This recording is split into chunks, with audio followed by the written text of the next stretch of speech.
Hello students, आज हम unit number 2 के चैप्टर नंबर 4 एक नई चैप्टर के बारे में चर्चा करेंगे। वह है पॉलिनोमियल यानी बहुपद।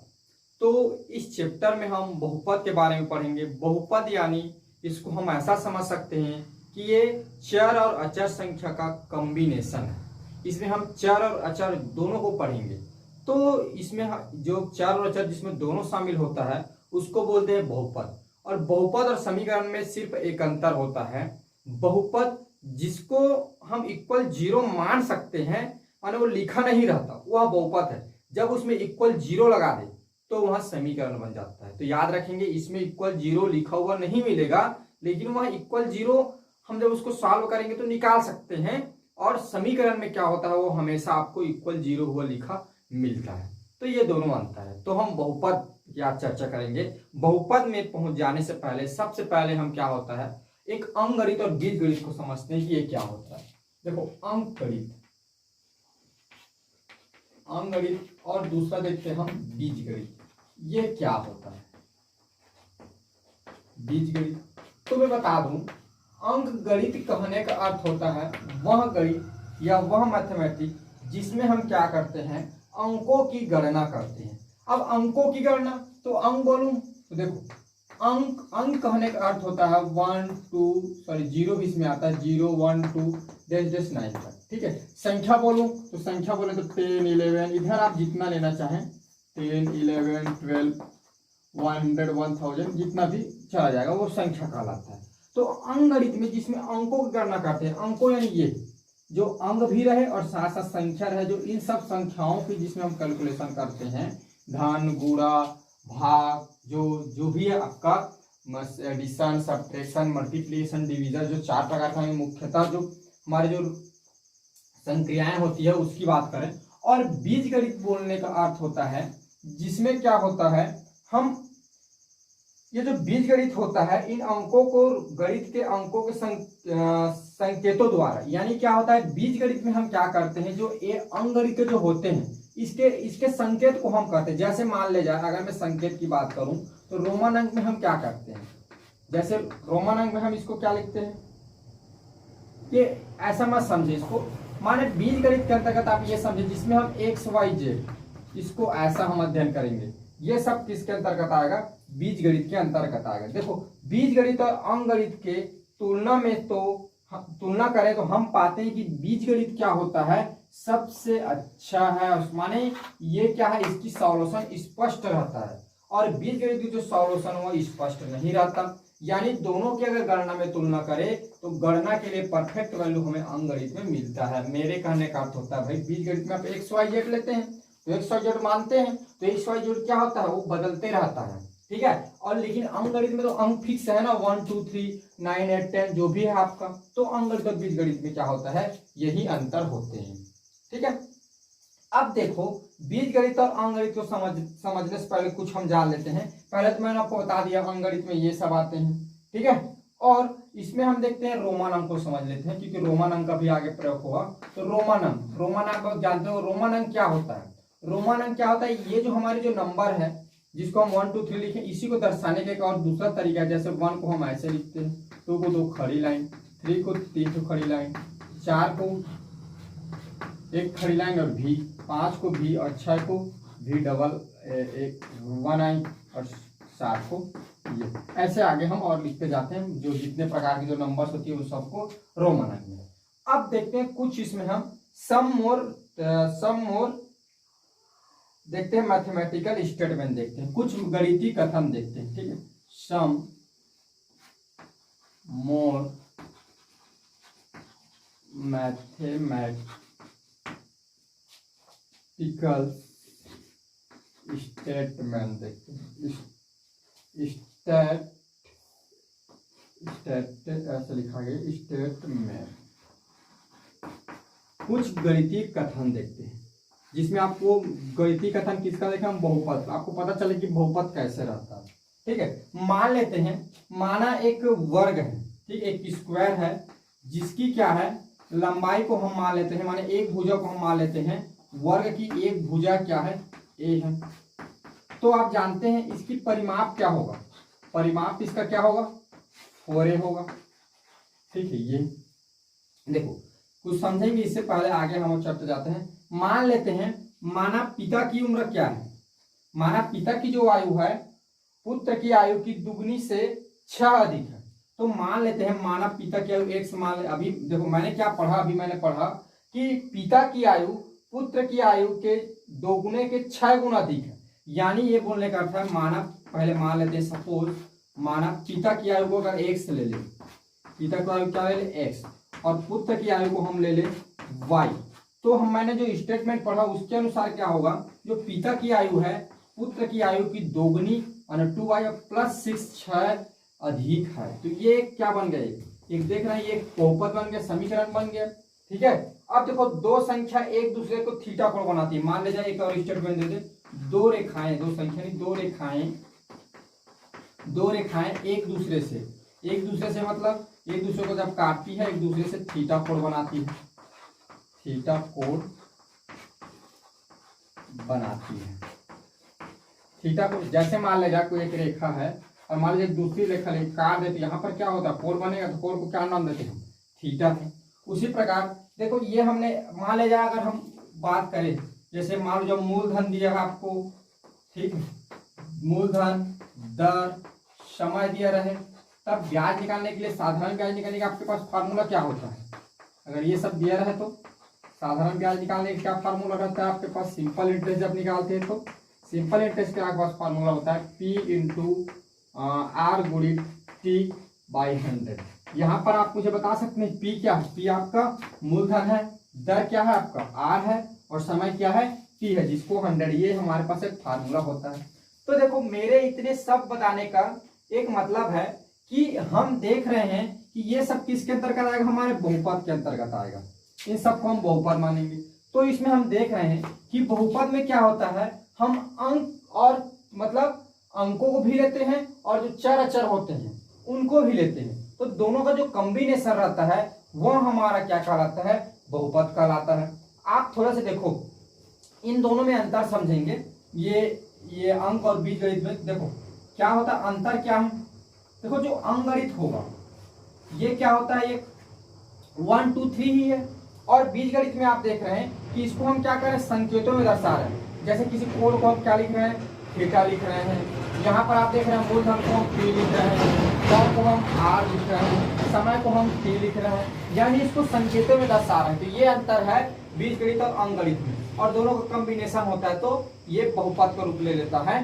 ठीक है, और देखें कि पहले संख्या क्या होता है, एकदम फिक्स है। अगर हम इसमें बात करें, ये जैसे 4 की बात करें तो 4 अपने आप में फिक्स है, ये चेंज नहीं होगा, ये 4 का 4 ही रहेगा। और अगर मैं ए की बात करूं, इसकी भुजा की, सॉरी भुज लिख दिया यहाँ पर, ये भुजा की बात करूं तो भुजा जो ए है ये बदल सकता है, अलग अलग भुजा के लिए माने अलग अलग वर्ग के लिए अलग अलग मान प्राप्त होगा। ठीक है, मान लीजिए पिता की आयु अगर कुछ दूसरी है, कुछ दूसरे पिता की बात करें तो पुत्र की आयु भी दूसरी हो जाएगी, तो ये बदल सकता है। ये थीटा भी बदल सकता है, मान ले जाए ये थोड़ा तिरछा कम तिरछा से काटे ऐसे तो ये बढ़ जाएगा यहाँ का थीटा का मान। अगर ये एकाएक ऐसे दूरी कम होती है इनके बीच की, थीटा की दूरी क्या हो जाएगी, कम हो जाएगी इनके थीटा का मान। तो ये बदलते रहता है, यानी जो हम संकेत के रूप में लिए हैं उसकी वैल्यू बदलते रहता है, लेकिन जो अंक है उसकी वैल्यू फिक्स होता है। ठीक है, तो ये दोनों में अंतर हो गया। लेकिन दोनों में सेम क्या है, दोनों में सेम ये है कि जो अंकगणित या बीजगणित जो है या जो ये बहुपद है, इन सब में हम क्या होते हैं, जो 4 प्रकार के हमारी जो ऑपरेशन होता है, क्या एडिशन, सब्ट्रैक्शन, मल्टीप्लिकेशन और डिवीजन, ये सारे रूल इसमें लागू होते हैं। ठीक है, तो आगे और कुछ समझते हैं, इसको मैं मिटाता हूं। अब देखते हैं कुछ ऐसी संख्या देखते हैं जिसका मान क्या रहा है, फिक्स रहा है। जैसे पाई का मान क्या रहता है, फिक्स रहता है, माने लगभग कितना रहता है 22/7, और इसको देखें तो ये क्या रहता है 3.1416 ऐसा मानते हैं। ठीक है, आप देखेंगे ई एक संख्या है जिसका मान क्या रहता है, फिक्स रहता है, ये होता है आपका 2.71।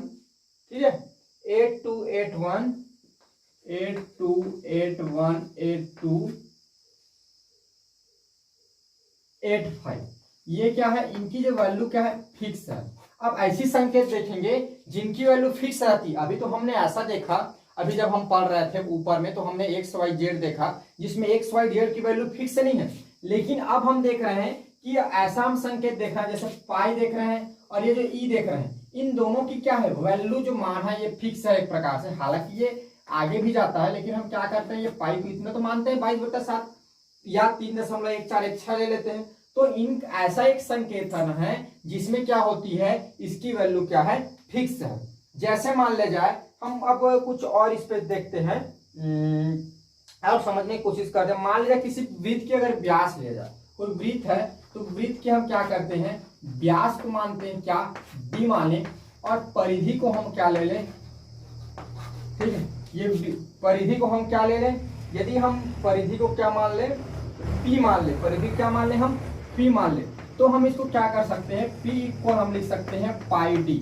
जहां पर आप देख पा रहे हैं कि यहाँ पर क्या होगा, एक ऐसा ये संकेतन है, देखो आपको मैं बताने की कोशिश कर रहा हूं कि जो बहुपद होता है उसमें हम मतलब जो भी है संकेतन हमारे संकेत करते हैं, एक तो ऐसा संकेतन रहता है जिसकी मान बदलते रहता है, कुछ ऐसे भी संकेतन होते हैं जिसके मान क्या होता है फिक्स रहते हैं। जैसे यहाँ पर हम उनके बारे में चर्चा करेंगे। तो यहाँ पर आप देख रहे हैं कि एक वृत्त है, वृत्त की मान व्यास हमने क्या लिया d लिया और परिधि हमने क्या लिया p लिया, तो उसको हम लिख सकते हैं p इक्वल पाई d। अब यहाँ पर देखें जो p की वैल्यू है वह जो d के मान है इस पर डिपेंड करेगा, यानी d का मान जैसे जैसे बदलेगा p का मान भी बदलेगा। लेकिन क्या आप मुझे बताएं कि जो पाई का मान है यह क्या चेंज होगा, नहीं, यहाँ पर पाई का मान क्या हो जाएगा फिक्स रहेगा। आप हमेशा 22/7 रखेंगे और आपका जो p का मान है वह d के मान पर निर्भर करेगा कि d का मान जैसे जैसे बदलते जाएगा, d का मान मतलब व्यास, तो वृत्त जितना बड़ा होता जाएगा व्यास वैसे वैसे क्या हो जाता है चेंज होते जाएगा, परिधि वैसे वैसे क्या होती जाएगी बढ़ते जाएगी। लेकिन पाई का जो मान है आपका क्या रहेगा फिक्स रहेगा, ठीक, ये है। अब देखो, अब यहाँ पर हम चर और अचर को समझने की कोशिश करते हैं क्योंकि आगे इसका हमें अच्छे से उपयोग हो। चर और अचर, ठीक है, चर और अचर जिसको हम बोलते हैं वेरिएबल एंड कांस्टेंट, ठीक है, वेरिएबल एंड कांस्टेंट, ठीक, कांस्टेंट, वेरिएबल एंड कांस्टेंट। तो पहले हम चर और अचर को समझते हैं। तो मैं आपको बता दूं चर जो होता है, इस चर मतलब जिसका मान क्या होता जाता है बदलते जाता है, जिसे x y z से हम डिनोट करते हैं चर को। और अचर जो हमारा होता है जिसको हम बोलते हैं कांस्टेंट, इसका मान फिक्स रहता है। इसको हम क्या करते हैं स्मॉल a b c, ये स्मॉल के जो कैपिटल अक्षर है इससे हम दर्शाते हैं किसको अचर को। और चर हमारा क्या होता है जो हमारा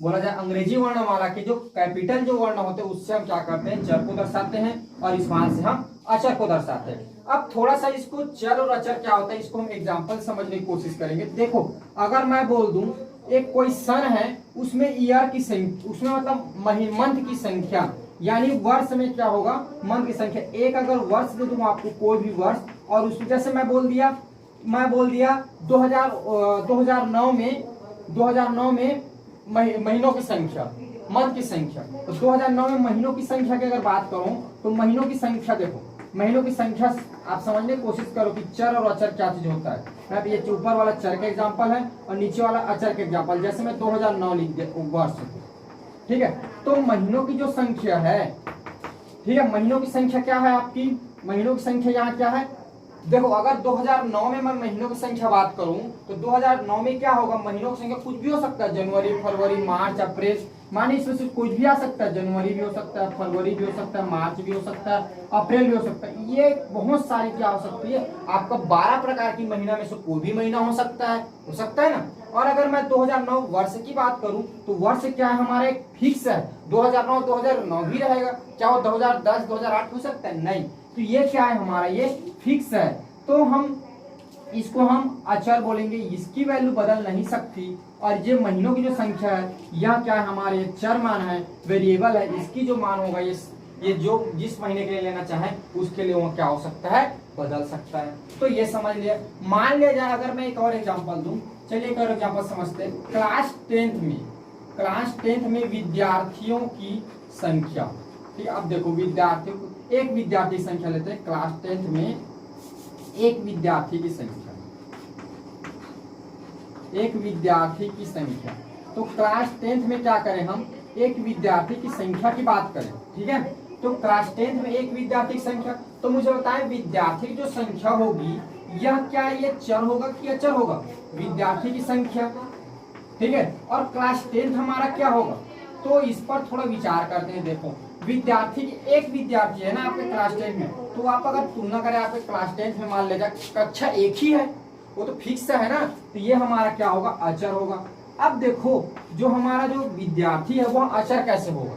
तो आप सोचो, अगर एक कक्षा में बात करें तो एक कक्षा में मान लीजिए हमारा 25 स्टूडेंट है, 25 स्टूडेंट है, तो 25 स्टूडेंट में से एक स्टूडेंट की बात कर रहे हैं ना, तो एक स्टूडेंट से कुछ भी हो सकता है, तो ये क्या होगा? हमारा चर होगा। तो इस प्रकार क्या होता है, जिसका मान हमें फिक्स ना हो, कुछ भी हो सकता है। भाई 25 स्टूडेंट है तो 25 स्टूडेंट में से कोई भी एक स्टूडेंट हो सकता है। अगर हम बोले कि एक टीचर है, टीचर ने क्या किया, कक्षा 10वीं के एक विद्यार्थी से प्रश्न पूछा, तो एक विद्यार्थी कौन है ये तो हमें नहीं पता, लेकिन कक्षा 10वीं तो फिक्स है ना, कि क्लास 10th ही है। और विद्यार्थी की संख्या क्या हो सकती है? कुछ भी हो सकता है, कोई मतलब कुछ भी हो सकता है, कहने का मतलब एक ही होगा, लेकिन जो विद्यार्थी है वो कौन सी विद्यार्थी से बात कर रहा है, तो विद्यार्थी की संख्या बदलते रहता है। ऐसा भी समझ सकते हैं कि क्लास 10th ही रहता है, लेकिन समय के साथ उसमें विद्यार्थियों की संख्या में क्या होती है? कमी ज्यादा होते रहता है। इसलिए क्या होगा? विद्यार्थी की संख्या चर होगा और क्लास 10 हमारा क्या होगा? अचर होगा। तो ये चर और अचर हमने देख लिया। अब हम देखते हैं बीजी व्यंजक और उसके पद। अब हम मेन पॉइंट आते हैं, जो हमारा बहुपद है उसमें जो बीजी व्यंजक होते हैं और उसके पद, यानी उसमें जो पद रहेंगे उसको कैसे हम अंतर करते हैं, कैसे समझते हैं कि कितने पद है, उसको देखेंगे। तो अब हम देखते हैं बीजी व्यंजक और उसके पद। तो बीजी व्यंजक कहने का मतलब होता है जो बहुपद होता है उसको हम बीजी व्यंजक कहते हैं। क्यों बीजी व्यंजक कहते हैं? क्योंकि इसमें क्या होता है, बीज गणित का जो मैंने बताया ना, बीज गणित अंक गणित दोनों मिलकर बना रहता है, इसलिए हम इसको क्या बोलते हैं? बीजी व्यंजक बोलते हैं। अब उसके पद, तो मैं आपको बता दूं, जो भी हमारा बहुपद है या हमारा बीजी व्यंजक है, उसमें पद कितने हैं उसको धन चिन्ह और ऋण चिन्ह से क्या किया जाता है? जितने आपका धन चिन्ह रहेगा और जितने आपका ऋण चिन्ह रहेगा, यानी जितने आपका प्लस साइन रहेगा और जितने माइनस साइन रहेगा, इसके आधार पर तुलना किया जाता है कि उसमें कितने बीजी व्यंजक है। आप याद रखेंगे, कभी भी आपका जो मल्टीप्लाई है ये डिवाइडेड है, इससे तुलना नहीं किया जाता है ना, इससे तुलना नहीं करते कि उसमें कितने पद है, तुलना नहीं करते। आप इसको याद रखेंगे, कोई भी हमारा बीजी व्यंजक है उसमें पदों की जो तुलना होती है वह उसमें धनात्मक चिन्ह और ऋणात्मक चिन्ह, जितने धनात्मक और जितने ऋणात्मक चिन्ह रहेंगे और अलग अलग भागों में जितने बटे रहेंगे, उतने हमारे बीजी व्यंजक और उसके पद होंगे। आप याद रखेंगे कि हाँ, कभी भी गुणा का चिन्ह या गुणा है या भाग है, तो उससे हम बीजी व्यंजक की तुलना नहीं करेंगे कि उसमें कितने पद है। बीजी व्यंजक की तुलना करने के लिए हम प्लस और माइनस साइन को देखेंगे, जितने हमारे पास प्लस और माइनस साइन रहेंगे उतने हमारे बीजी व्यंजक रहेंगे। जैसे एग्जांपल देखते हैं, चलिए मैंने एग्जांपल लिया 2x, ठीक है, एक और एग्जांपल लेता हूँ, फिर मैं आपको बताऊंगा क्या होता है 2x प्लस 3y। मैं आपके बुक से ही लेता हूँ ताकि आपको समझने में आसानी। माइनस xy, ठीक है, प्लस 4x प्लस 35, ठीक है। एक और लेता हूँ, जैसे xy yz, ठीक है, ये हो गया xy, और ये लेता हूँ यहाँ पर 2xy। सब प्रकार का ले लिया मैंने, जैसे इसको नाम दे दूँ पहला, दूसरा, ये आपका 3rd नंबर, ये 4th, ये 5 नंबर, अब 6 नंबर। अब देखते हैं इसमें पदों को कि कितने पद है भाई। तो देखो मैंने आपको क्या बताया, मैं बताया इस पॉइंट को आप अपने दिमाग में याद रखें कि हमें बीजी व्यंजक की तुलना धन और ऋण चिन्ह से, माने पॉजिटिव और नेगेटिव चिन्ह से तुलना करना है, और गुणा और भाग वाले चिन्ह से हम तुलना कभी नहीं करते। अब यहाँ पर आप देखें, यहाँ पर कितने हैं? सिर्फ एक ही है, तो ये होगा एक पद, ठीक है। यहाँ पर देखो धन चिन्ह है, ये एक पद होगा और ये एक पद होगा, तो ये हो जाएगा 2 पद, या जिसको हम चाहे 2 पद ही लिख सकते हैं, ऐसा डायरेक्ट 2 पद। यहाँ देखो ये एक, यहाँ धन चिन्ह लगा, यहाँ 2, और यहाँ धन चिन्ह लगा, ये 3, तो कुल कितने पद हो गए? 3 पद होगा इसमें। चलो ठीक है, हमने 1 2 3 तो देख लिया। अब बताइए ये कितने पद होगा? क्या ये 2 पद होगा? ऊपर एक साइन नीचे yz है, तो नहीं, ये एक पद होगा। क्यों? क्योंकि यहाँ पर भाग का चिन्ह लगा है, और मैंने बताया जहाँ भाग का चिन्ह लगा है, डिवाइडेड का साइन लगा है, वहां हम क्या करते हैं, जो हमारा बहुपद होता है उससे हम तुलना नहीं करते। तो ये कितने पद होगा? एक ही पद होगा। अब यहाँ पर देखो 116 इंटू हुआ है तो भाई यहाँ तो 100 हुआ ही है, तो क्यों नहीं यहाँ दो पद होना चाहिए। लेकिन मैंने आपको बताया कि गुणा से हम बीजी व्यंजक जो होते हैं उसकी पद की तुलना नहीं करते, इससे करते हैं प्लस और माइनस से। तो यहाँ का क्या चिन्ह है, मल्टीप्लाई का साइन है, गुणा का चिन्ह है, तब भी तो इसकी हम तो अलग अलग नहीं कर सकते, इसको एक ही मानेंगे। तो इस पद कितने हो जाएंगे, एक पद। यहाँ पर देखिए तीन चीजों को गुणा हुआ है आपस में, साथ में 2 भी इंटू है, फिर भी ये क्या होगा, एक पद ही होगा। क्यों, रीजन क्या है एक पद होने का, कि इसमें जो हमारा नियम है बीजी व्यंजक में पदों की तुलना करने का, वह नियम क्या है कि प्लस और माइनस साइन चिन्ह से हम तुलना करेंगे, माने उन्हीं के आधार पर हम बता सकते हैं कि इसमें कितनी बीजी व्यंजक पद है। हमको गुणा और भाग की जो संक्रिया हो रही है या चिन्ह लगा उससे हम नहीं, उसको हमको नहीं देखना है। ठीक है, तो मेरे हिसाब से आपको समझ में आ गया होगा। तो मैं आपको एक बार बता देता हूँ, जिसमें एक पद होता है उसको हम एक पदीय बहुपद बोलते हैं, बहुपद। ठीक है, और जिसमें दो पद होता है उसको हम द्विपदीय बहुपद नाम देते हैं, द्विपदीय बहुपद। और जिसमें हमारा क्या होता है, तीन पद होता है उसको हम बोलते हैं त्रिपदीय बहुपद, त्रिपदीय बहुपद। इसी प्रकार और आगे आपके आगे आते जाते इधर 4 पद आएंगे, 5 पद आएंगे, जो भी है। और इधर एग्जाम्पल में आप चाहें तो ये सबको लिख सकते हैं, ये आपका एक पदी है, ये 2 पदी, ये 3 पदी, ये भी एक है, ये भी एक है, ये भी एक है। तो इधर आप लिख लेंगे, यही इसके क्या होंगे, एग्जाम्पल होंगे। मैंने आपको बता दिया जिसमें एक पद होता है उसको हम एक पदी बहुपद बोलते हैं, 2 पद होता है उसको द्विपदी बहुपद बोलते हैं, जिसमें 3 पद होता है उसको हम त्रिपदी बहुपद करते हैं। अब हम क्या करेंगे, बहुपद की घात देखते हैं कि क्या होता है। देखो बहुपद की घात, डिग्री ऑफ पॉलिनोमियल्स, ठीक है, या पावर ऑफ पॉलिनोमियल्स भी बोल सकते हैं। अब देखो इसको घात को समझने के लिए हमें एक एग्जांपल की आवश्यकता होगी। तो हमें एक एग्जांपल लेते हैं, हमारे पास मैंने एग्जांपल ले लिया, जैसे 3 की x की पावर 5 माइनस 2x की पावर 4 प्लस 5, चलो 6 ले लिया यहाँ पर, 6x की पावर 2 और माइनस 7 ले लिया, चलो ये मैं ले लिया। यानी अब देखो इसकी पद पहले देखते हैं। तो 1 2 3 4, इसमें पद कितने हैं, 4 पद हैं। ठीक है, पदों की संख्या कितनी है, 4 पद है। तो इसमें 4 पद हैं। तो पहले मैं यहाँ पर बता देता हूँ, पदों की संख्या की अगर बात करूँ तो पदों की संख्या कितनी है, यहाँ पर 4 है। ठीक है, अब देखो 4 पद हैं, पदों की संख्या कितनी है, 4 है। और इसकी अगर घात की बात करूं तो देखो घात, तो घात देखो इसमें कितने घात हैं, इसकी कितनी घात है, 5, इसकी कितनी घात है, 4, और इसकी कितनी घात है, 2। और इसकी अगर मैं घात की बात करूं तो इसकी घात 0 आएगा। और कैसे आएगा, हम जब अचर घात पढ़ेंगे, आगे आएगा हमारा कांस्टेंट पावर, तब उसमें हम देखेंगे। तो देखो घात इसकी कितनी है, 5, और इसकी घात कितनी है, 4, इस पद वाली घात कितनी, 2, और इस पद की घात कितनी होगी, 0 होगी। तो हमने देखा कि हमारे पास एक बहुपद लिए हैं, उस बहुपद में हमें 4 पावर्स मिलते हैं, 4 डिग्री मिलता है, और हमें यह बताना है कि इसकी घात क्या होगी। अब हमारे पास भाई 4 तो आ रहा है, 4 आंसर आ रहा है, लेकिन इसमें से तो एक आंसर होगा ना हमारा राइट, तो कौन सा होगा। तो मैं आपको बता दूं कि आपको बहुपद दिया रहेगा तो उसमें अधिकतम घात जो होगा, क्या होगा, अधिकतम घात होगा। अधिकतम घात ही क्या होगा, आपका घात कहलाएगा, ये याद रखना। अधिकतम घात ही क्या होता है, उस बहुपद की घात होती है। अधिकतम घात इक्वल होगी उस बहुपद का घात, उस बहुपद का घात। तो आप देखेंगे उस बहुपद में सबसे अधिकतम घात कितना है, तो सबसे अधिकतम घात जितना रहेगा वही उस बहुपद का घात हो। जैसे इसमें सबसे अधिकतम घात कितनी है, 5 है। तो इस बहुपद की घात की अगर मैं बात करूं, पावर की बात करूं या डिग्री की बात करूं, जैसे मैं यहाँ पर डिग्री लिखा हूं तो डिग्री लिख देता हूं, तो इसकी डिग्री होगी कितनी, 5। ये आंसर होगा। यानी घात तो आपको बहुपद जितने टर्म में रहेंगे उतने आपको घात मिल जाएंगे, लेकिन उसमें सबसे अधिक जो घात रहेगा वही उस बहुपद का क्या कहलाएगा, घात कहलाएगा। तो इस बहुपद की घात कितनी होगी, 5 होगा। चलिए एक और एग्जांपल लेते हैं। जैसे मैं एक एग्जांपल लेगा, 5x की पावर 2 माइनस 7x की पावर 7 प्लस 3x इक्वल, चलो इतना ही ले लिया। अब आपको इसकी घात बताना है। ठीक है, मैं एक और एग्जांपल ले लिया, 2x की पावर 4 प्लस 3x की पावर 3 प्लस x की पावर 2 प्लस 3। तो इसकी घात क्या होगी। अब देखो अगर हम इसकी घात की अलग अलग घात को देखें तो इसकी घात कितनी है, 2 है, इसकी घात कितनी है 7 है, और इसकी घात माने इसकी घात 2 है, इसकी जो घात कितना है 7 है, और इसकी घात कितना है 1 है, यानी इसकी पावर 2, इसका पावर 7 और इसका पावर 1 है। तो आपको तो 3 प्रकार की इसमें पावर्स मिलते हैं, 3 प्रकार घात मिलते हैं, लेकिन हमारा इसमें का उत्तर कौन सा होगा?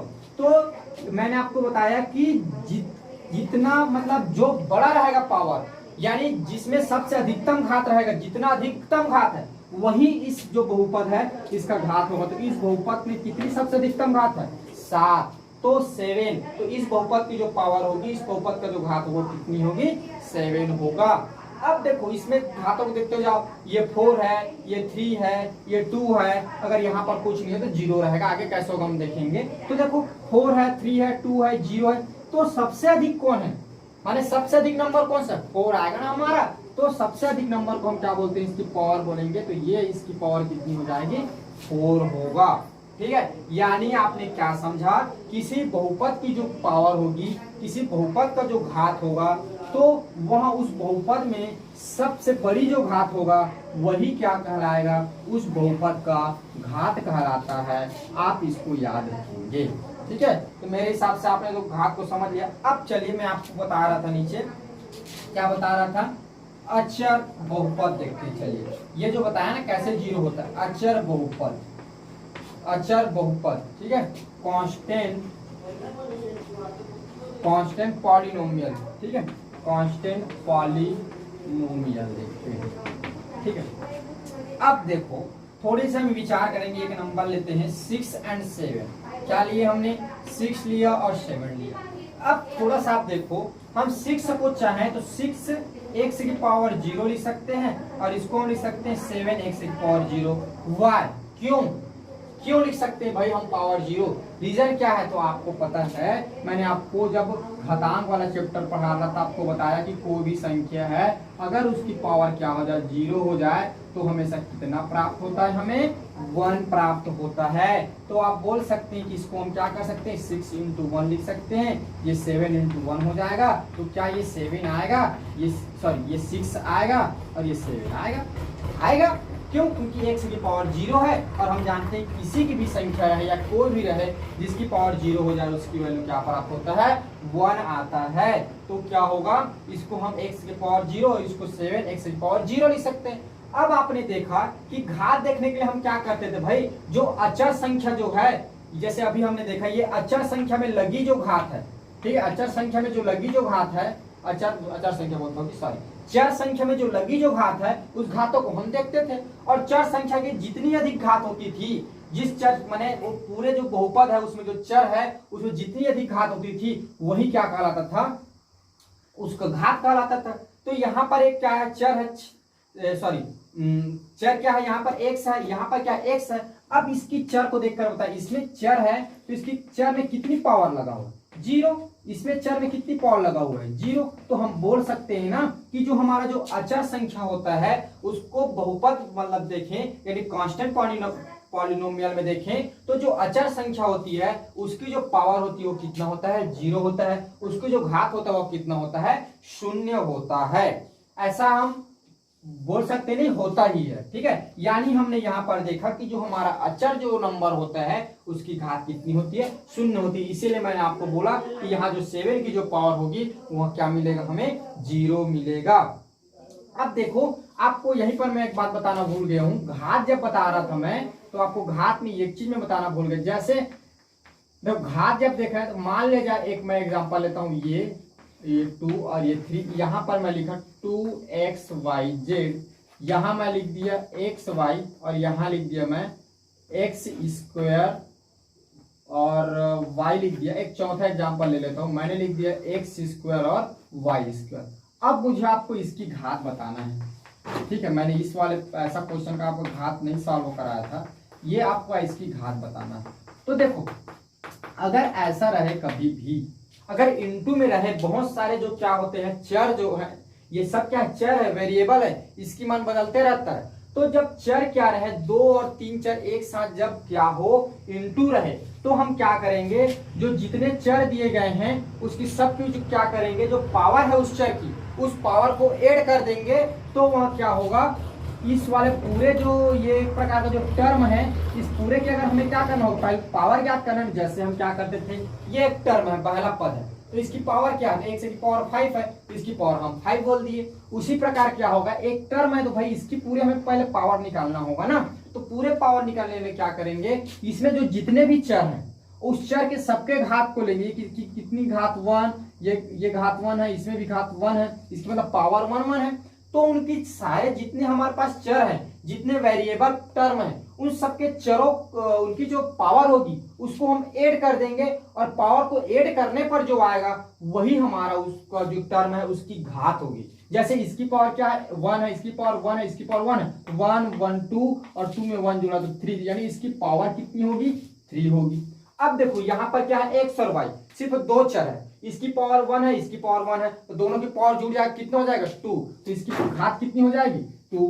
यहाँ देखो x की पावर कितनी है 2 है, y की पावर कितनी है 1 है, तो इस टर्म की इस टर्म की यानी इस पद की घात कितनी हो जाएगी 3 हो जाएगी, 3 हो जाएगा। यहाँ देखो x की स्क्वायर है, यहाँ y की स्क्वायर 2 2 है, तो 2 2 कितना हो जाएगा आपका 4 हो जाएगा, 2 2 कितना हो जाएगा 4 हो जाएगा। तो जब इनटू रहता है हमारा जो चर पद है, वेरिएबल टर्म है, तो हम क्या करते हैं, हमारे जो चर पद है उसकी जो पावर होती है, चर संख्या की या चर नंबर की या वेरिएबल नंबर की क्या होती है, जो पावर होती है उसके पावर को ऐड कर देते हैं, वही उस पद का या उस टर्म का क्या होता है, पावर होता है। तो आप याद रखेंगे जब इंटू वाला रहे तो ऐसे हम उसकी पावर को कैलकुलेट करते हैं, मतलब इंटू वाला रहे तो, और जब नॉर्मल रहे ऐसे वाले तो हम इस तरह से क्या करते हैं, जब जिसमें एक ही प्रकार का चर रहे तब की स्थिति में हम उनके जो पावर होते हैं या घात होते हैं उसको ऐसे कैलकुलेट करते हैं। और मैंने ये भी बता दिया जब कोई क्या हो हमको अचर संख्या दे रहा है तो अचर संख्या की पावर क्या होती है, 0 होता है। तो मैंने यहाँ पर आपको 3 जानकारी बता दी। अब चलिए इसी में हम और आगे देखते हैं बहुपदों का निरूपण, जिसको हम बोलते हैं रिप्रेजेंटेशन ऑफ पॉलिनोमियल, यानी बहुपद को हम कैसे दर्शाते हैं, कैसे उसको लिखते हैं, इसके बारे में हम चर्चा करेंगे। तो देखो इसको बताने के पहले मैं आपको बता दूं px, जैसे मान लीजिए px, तो x हमारा क्या है यहाँ पर चर है, तो याद रखेंगे ये px लिखने का अर्थ ये होता है, ये x हमें ये बताता है कि आगे जितने भी पद आएंगे उन सब में क्या होगा, जो चर होगा वो x के रूप में होगा। जैसे px तो जैसे 3x की पावर 5 प्लस 4x स्क्वायर मान लो प्लस 4x की पावर क्यूब, ऐसा। यानी ये क्या होगा, ये जो इनके जो चर फॉर्म है वो x होंगे। जैसे मान लीजिए आपको क्यू वाई बोल दिया, तो क्यू वाई बोलने के इनके जो टर्म होंगे ये y होगा। जैसे 3y की पावर मान लो 6 है प्लस y की पावर 5 है प्लस 2y की पावर क्या है 2 है, यानी इनके जो चर होंगे वो किस रूप में होंगे, वाई वाई होगा सब। जैसे मान लीजिए एस जेड कहने का अर्थ होगा, एस जेड मतलब जेड जेड के रूप में होंगे। जैसे 2 जेड की पावर 3 प्लस जेड की 4 प्लस 10 जेड की स्क्वायर, ऐसा। यानी ये देखो इनके जो चर हो किस रूप में है, जेड जेड के रूप में है, तो ऐसा रहेगा। मान लीजिए मैं यहाँ पर लिख दिया आर बी लिख दिया, यानी इसके जो भी बहुपद होंगे वे और जिसमें जो चर पद होंगे वह क्या होगा, बी के फॉर्म में। जैसे ए स्क्वायर प्लस 2b प्लस मान लो 4b की पावर 4, ऐसा। ठीक है, यानी निरूपण का मतलब ये होता है, मान लो px लिखे यानी इसका मतलब होगा कि x इधर जितने भी चर पद होंगे वे x के फॉर्म में होंगे, y तो y के रूप में होगा, z तो z के रूप में होगा, और b कहने का अर्थ होता है, सॉरी यहाँ पर मैंने a लिख दिया मिस्टेक, ये होगा b का स्क्वायर। ठीक है, b के रूप में होगा। ठीक है, तो ये क्या है, बहुपदों का निरूपण है। देखिए बच्चों लोग, अब हम देखेंगे जनरल फॉर्म ऑफ पॉलिनोमियल, या जिसको हम हिंदी में बोलते हैं बहुपदों का व्यापक रूप। तो देखो बहुपदों का व्यापक रूप, तो यानी व्यापक रूप कहने का अर्थ होता है एक स्वरूप।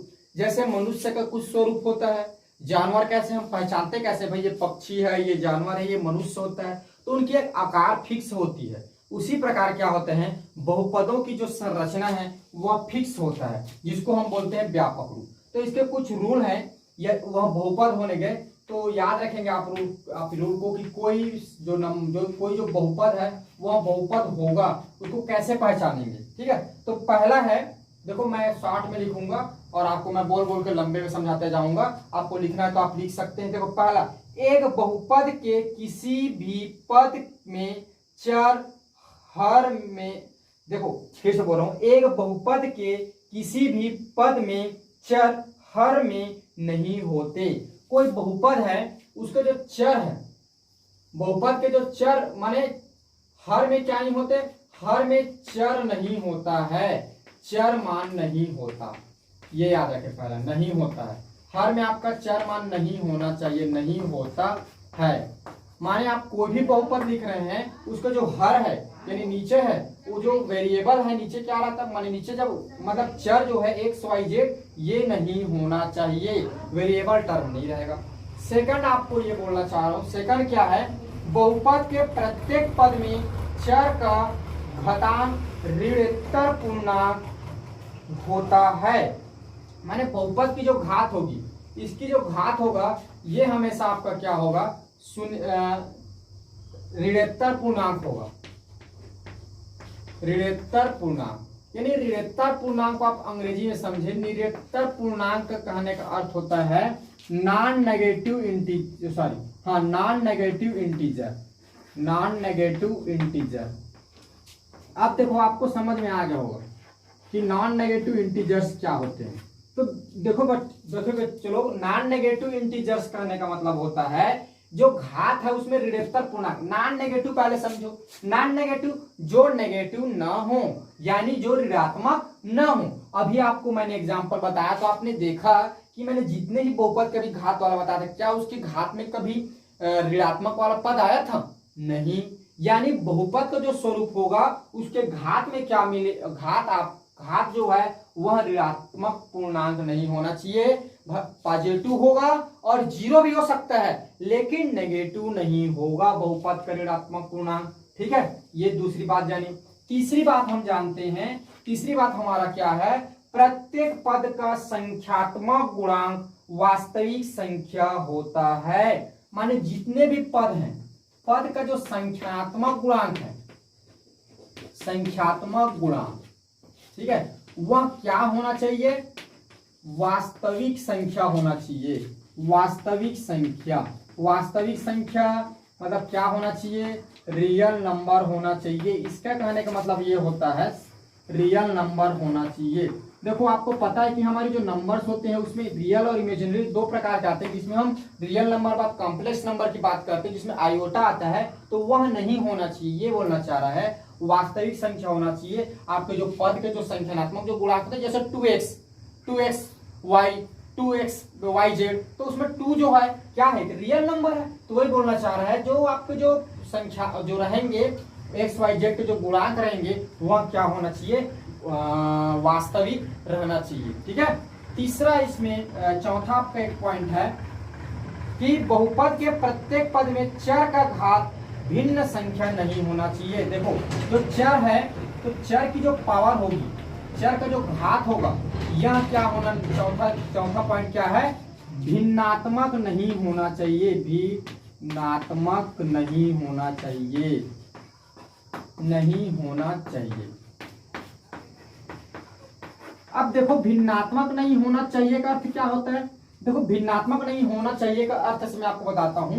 आपको मैंने घातांक उसमें फार्मूला बताया था क्या कि y की पावर अगर 1/m है तो क्या हो जाता है, ये y इसकी पावर यहाँ पर m लग जाता है, करनी y की पावर m। और दूसरा मैंने बताया था अगर मान ले जाए y की पावर मान ले जाए m/m है तो ये आगे जब सॉल्व होगा तो ये क्या हो जाता है, ये करनी y इसकी पावर m और ये y जो y की पावर क्या हो जाता है, n हो जाता है। तो देखो यहाँ पर इसकी पावर क्या है, भिन्न हुआ, नेगेटिव हुआ, तो इसकी नेगेटिव भिन्नात्मक होने के कारण क्या हो जा रहा है, ये क्या हो जा रहा है, रूट के रूप में आ जा रहा है। यानी जो आपकी जो चर संख्या है, चर नंबर है, वह क्या होना, कभी नहीं होना चाहिए, भिन्नात्मक नहीं होना चाहिए। अगर भिन्न हुआ आपकी जो चर है, मान लीजिए चर है और उसकी अगर पावर अगर भिन्न हो गया, बटे रूप में आ गया, या जिसको बोल सकते हैं p/q के रूप में आ गया, फ्रैक्शन फॉर्म में आ गया, तो आपकी जो चर होगी वह क्या हो जाएगा, वो रूट के फॉर्म में आ जाएगा। तो रूट के फॉर्म में नहीं आना चाहिए, हमेशा क्या होना चाहिए, एक जैसे x y z है, ये ऐसा पूर्ण फॉर्म। अगर इसकी मैं बात करूं तो इसकी पावर कितनी होगी, 1 ले लेता हूं, इसकी पावर मैं 3 भी ले सकता हूं। माने एक मेरे कहने का मतलब है पूर्णांक संख्या भी नहीं बोल सकते, होल नंबर आएगा। ये माने पूर्ण संख्या होना, मतलब पूर्ण संख्या कहने का मतलब होता है कि ये भिन्न फॉर्म में नहीं होना चाहिए। 1 3 हम लिख सकते हैं। तो आप याद रखेंगे पावर भिन्नात्मक ना हो। तो मैंने आपको इसमें 4 रूल बताए। ये चारों रूल जब आपको याद होगा तभी आप बता सकते हैं कि ये बहुपद है कि नहीं। क्या क्या मैंने बताया, पहले इसको हम रिवाइज करते हैं। पहला मैंने बताया हर में जो चर का मान है वो नहीं होना चाहिए। हर में देखो, हर में चर मान नहीं होना चाहिए। हर में चर मान नहीं होने का रीजन क्या है, देखो आपको इसको समझाता हूं ऐसा क्यों मैं बोल रहा हूं। देखो हर में अगर आपका चर मान हो जाए, तो हर में चर मान हो जाए तो भाई 1/x लिख दे। तो आपको पता है कि घातांक के नियम से इधर क्या पावर भले +1 है, लेकिन जब ये ऊपर जाएगा तो इसकी पावर क्या हो जाएगा, -1 हो जाएगा। ठीक है, तो इसकी जो पावर क्या हो गई, ऋणात्मक हो गई। लेकिन हमने यहाँ पर क्या लिखा कि जो घात है वह ऋणात्मक पूर्णांक नहीं होना चाहिए, माने हमेशा हमको क्या मिलना चाहिए, पॉजिटिव हो या तो 0 हो। तो इसलिए क्या होगा, ये हमारा बोला गया कि नहीं होना चाहिए। हर में अगर चर हुआ तो ऊपर जाएगा तो ऋणात्मक हो जाएगा, ऋणात्मक पूर्णांक नहीं होना चाहिए, तभी वो बहुपद होगा। तो इसीलिए बोला गया है कि हर में चर नहीं, हर का जो चर है वह क्या होना चाहिए, हर में जो चर मान नहीं होना चाहिए। दूसरा मैंने बोला घातांक ऋणात्मक पूर्णांक नहीं होना चाहिए। ऋणात्मक पूर्णांक नहीं होना चाहिए का अर्थ होता है ऋणात्मक नहीं होना चाहिए। -2 जैसे सॉरी x की पावर -2 और मान लीजिए y की पावर -3, ये सब नहीं होना चाहिए। ठीक है, ये बोलना चाह रहा है। चौथा ये बोलना चाह रहा है पद संख्या गुणांक वास्तविक संख्या, वास्तविक संख्या का होने का अर्थ होता है 2x 3x ऐसा हो, 10x 10y ऐसा हो सकता है। लेकिन याद रखना आयोटा वाला कभी भी नहीं होता। मान लो आयोटा 2x हो गया तो ये आयोटा कभी भी नहीं आना चाहिए। जैसे आयोटा आता है तो उसकी हम वैल्यू को कैलकुलेट नहीं कर सकते, क्योंकि जो हमारा आयोटा होता है, आयोटा क्या होता है, -1 का क्या होता है, स्क्वायर रूट होता है, जो क्या है डिफाइन नहीं कर सकता। हालांकि उसको हम सॉल्व करने के लिए आयोटा के एक चिन्ह से हम क्या करते हैं, उसको डिनोट करते हैं। तो आप याद रखेंगे कि वास्तविक संख्या होना चाहिए, मैंने कुल मिला के आपका वास्तविक संख्या ही रहेगा। हालांकि ये जो है इमेजिनरी वाला जो मैं बता रहा हूँ कॉम्प्लेक्स फॉर्म, ये भी नहीं आएगा, ये आपके आगे कोर्स में। ठीक है, चौथा जो होता है चर का घात क्या नहीं होना चाहिए, भिन्नात्मक नहीं होना चाहिए। तो भिन्नात्मक इसीलिए नहीं होना चाहिए क्योंकि जो आपका जो चर है वो क्या हो जाता है, रूट में लग जाएगा, जिसको हम कैलकुलेट नहीं कर सकते। इसकी पावर कैसे कैलकुलेट करेंगे, कर ही नहीं सकते, 1/2 पावर बोल ही नहीं सकते। तो इसीलिए क्या होना चाहिए, घात भी भिन्नात्मक नहीं होना चाहिए। तो ये 4 प्रकार का कंडीशन को पालन करना चाहिए। जब ये चारों प्रकार के रूल को पालन करेगा, ये सब नहीं होगा और ये होगा, तब ये क्या होगा, जो हमारा जो दिए गए जो बहुपद है वह बहुपद होगा, या बोल सकते हैं बीजी व्यंजक बहुपद होगा। ठीक है, बहुपद होगा ऐसा नहीं बोल सकते, बीजी व्यंजक बहुपद होगा। ठीक है, तो ये जब चारों रूल पालन करेगा तब हमारा जो बीजी व्यंजक है वहां बहुपद होगा। चलिए इसमें कुछ एग्जांपल्स देखते हैं। जैसे देखो मैं पहले लिखता हूं px, तो px इक्वल ये होगा 2x + 3 ऐसा बोल सकते हैं। आप देखो ये सब हमारे रूल को पालन कर रहे हैं। दूसरा जैसे rx, तो rx इक्वल x + 2 ऐसा भी हो सकता है। ठीक है, आपको जो तीसरा है, थर्ड एग्जांपल में नंबर नहीं डालता हूँ, लिखते जाता हूँ। थर्ड एग्जांपल है जैसे px, देखो इस पर आप थोड़ी सी विचार करेंगे। देखो √7x - 4, तो आप देखें √7x - 4, तो ये रूट जो 7 है ये क्या है, हमारा इरेशनल नंबर है। इरेशनल नंबर क्या होता है, रियल नंबर के अंतर्गत आता है। तो ये जो संख्या उसमें रूट लग सकता है, लेकिन ये x जो है हमारा जो चर है इसमें रूट नहीं लगेगा। ठीक है, फिर इसमें आगे अगर देखें तो qx एग्जांपल देखते हैं। जैसे √2 - x, ये भी एक बहुपद होगा क्योंकि इसमें नहीं लगना चाहिए ना, जो हमारा अचर है उसमें लग सकता है। ठीक है, आगे और देखें तो देखो ऐसा भी हो सकता है px इक्वल क्या 1/2 x + y, ऐसा भी हम लिख सकते हैं। ये y नहीं लिखा है, ये भले x को लिख सकते हैं, क्यों, क्योंकि यहाँ पर x लिख दिए हैं तो x के टर्म में आएगा।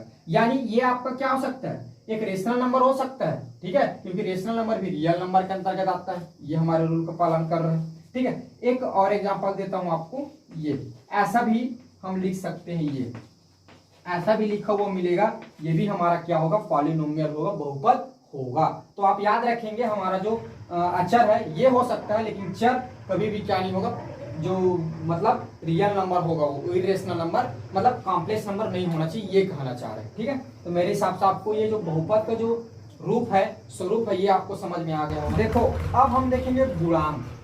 ठीक है, गुणांक किसको बोलते हैं। ठीक है, तो गुणांक का अर्थ होता है जो उसके साथ गुणा हुआ रहे। ठीक है, जैसे देखो आप इसको एग्जांपल समझोगे गुणांक को, गुणांक क्या है। जैसे मैं एक एग्जांपल तौर पर एक मैं क्या लिया, एक बहुपद लिया। जैसे मैंने लिया, सॉरी मैं ऐसा ले लेता हूँ m की पावर 3m की पावर 2 प्लस माइनस के रूप में लेता हूँ, चलो डायरेक्ट समझ जाओगे, माइनस m और मैं लिख दिया इधर मान लो इधर +1 लिख दिया।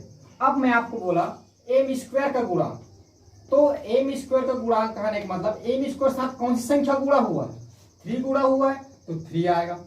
माने गुणांक कहने का अर्थ जो हम लिख रहे हैं उसके साथ कौन सी संख्या गुणा हुआ है, इसके साथ गुणा हुआ है 3, तो 3m स्क्वायर का गुणांक आएगा आपका 3। और m का गुणांक क्या होगा, तो m के साथ देखिए कौन सी संख्या गुणा हुआ है, 2 हुआ है, लेकिन यहाँ के साथ माइनस चिन्ह है तो इसको चिन्ह के साथ लिखेंगे -2, यानी m स्क्वायर का गुणांक हो जाएगा आपका -2 ऐसे।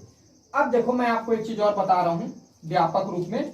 देखो एक ऐसा व्यापक रूप होता है बहुपद का, थोड़ा सा मैं ये नोट करके आप लिखे लेंगे यहाँ पर, ठीक है।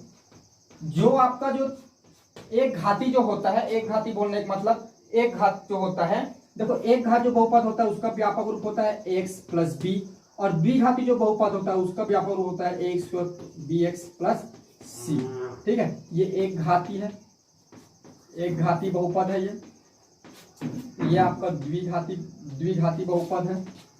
देखो एक घाती द्विघाती कहने का मतलब उसकी घात को गिनेंगे, एक घात है तो एक घाती है, 2 घात है तो द्विघाती है, तो ये उसके क्या है एग्जाम्पल है। यहाँ पर एक कंडीशन रहता है कि a equal b equal c equal not equal 0, यानी a b जो c की वैल्यू है वह कभी भी 0 के बराबर नहीं होना चाहिए, कोई ना कोई मान होना चाहिए। अब देखो एक आपको इंपॉर्टेंट अंतिम बात मैं बताता हूं नोट करके, कि मान लिया जाए हमको क्या हो जाए, कोई जो बहुपद है किसी बहुपद की घात 0 हो जाए तो उसे हम शून्य बहुपद कहते हैं। देखो शून्य बहुपद के बारे में आपको बताता हूं, जीरो पॉलिनोमियल किसको बोलेंगे, शून्य बहुपद, ठीक है। शून्य बहुपद कहने का अर्थ होता है वह बहुपद जिसमें सारे पद 0 हो जाए। जैसे मान लिया जाए हम एक द्विघाती बहुपद लेते हैं, द्विघाती बहुपद क्या है हमारा, x² है प्लस bx है प्लस c है, ठीक है। ये हमारा द्विघाती बहुपद है, क्या है द्विघाती बहुपद, यहाँ पर लिखा हो। और मान लिया जाए, मान लेते हैं सपोज, ठीक है, सपोज मान लेते हैं कि a इक्वल b इक्वल और c इक्वल क्या ले लें, 0 ले लें, तो इसको क्या लिखेंगे बताओ, इसको हम देखो 0x² प्लस 0x ये क्या हो जाए प्लस 0, तो क्या इसकी कुछ हो पा रहा है, ये कुछ मतलब इसमें कुछ समझ आ रहा है हमको, नहीं। तो ऐसे बहुपद जिसके सारे एलिमेंट क्या हो जाए 0 हो जाए, यानी ये बोल सकते हैं कि ऐसे बहुपद जिनमें क्या हो जाए, जो अचर जो पद है वे 0 हो जाए, तो इस प्रकार के जो बहुपद होते हैं उसको हम क्या बोलते हैं, शून्य बहुपद। इसको इंग्लिश में बोले 0 पॉलिनोमियल ऐसा भी बोल सकते हैं, बहुपद होगा पॉलिनोमियल से पॉलिनोमियल ऐसा भी, ठीक है। तो ये होता है, तो ये शून्य बहुपद जिसमें क्या हो जाए सारे जितने भी अचर पद है वे सब 0 हो जाए, तो उसको 0 पॉलिनोमियल मतलब शून्य बहुपद कहेंगे।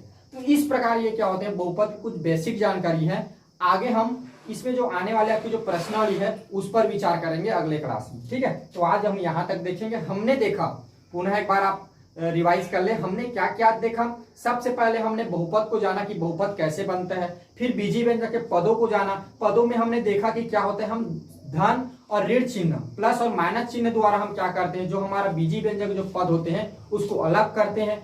याद रखेंगे भाग गुणा मल्टीपल और डिवाइजर का जो साइन होता है उससे हम बीजी व्यंजक की पदों की तुलना नहीं करते। उसके बाद हमने घातों को देखा, घात क्या होता है, कोई भी हमारा जो चर है, चर में लगी हुई जो अधिकतम घात होगी वही हमारा उस बहुपद का क्या कहलाता है, घात कहलाता है। तीसरा पॉइंट हमने देखा, मान लीजिए अगर गुणा के रूप में है XYZ तो उसके जो पावर होते हैं उन सबको जोड़ देंगे, वही उस पद का क्या होगा, घात होगा। उसके बाद हमने अचर बहुपद के बारे में पढ़ा, ठीक है। अचर बहुपद के बाद हमने क्या पढ़ा, बहुपद का निरूपण देखा, फिर बहुपद का अभी हमने व्यापक रूप देखा।